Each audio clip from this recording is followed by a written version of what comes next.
You know, Leah, we spend so much time renovating the inside of the house, but poor old areas like this garage get neglected. It's so true, and this garage is actually an excellent example of that. So what we're going to do is we're going to renew this whole area in 2 steps. We're going to rejuvenate and refresh the floor, and we're going to give that boring old wall there a whole new lease on life. Now, there's nothing hard about painting this wall, but we've got to make it look good, so that requires a bit of prep. What I'm going to do is use a flexible gap filler up where we've got these cracks. And I'm going to give this wall nice light sand because we want to make sure it's nice and smooth so that the paint goes on beautifully.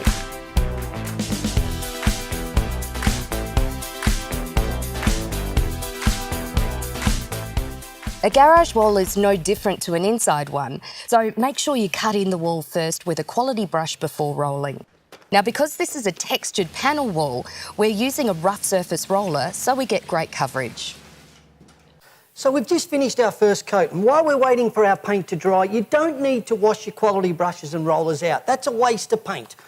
Just simply wrap it up in some cling wrap, and that'll stop it drying out. You do the same with your roller. Make sure you preload it beforehand.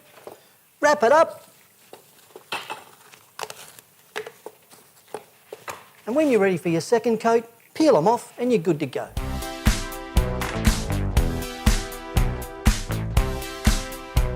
Now, a feature wall in a garage isn't exactly the first thing that most people think of, but when you have a plain wall, why not give it a lick of paint and give it some personality? I mean, like, look how gorgeous this colour is. It's like a sagey olive colour, and it's going to contrast beautifully when we finish this floor. So stay tuned for part 2, because when we paint this floor, combined with this wall, it's going to look amazing.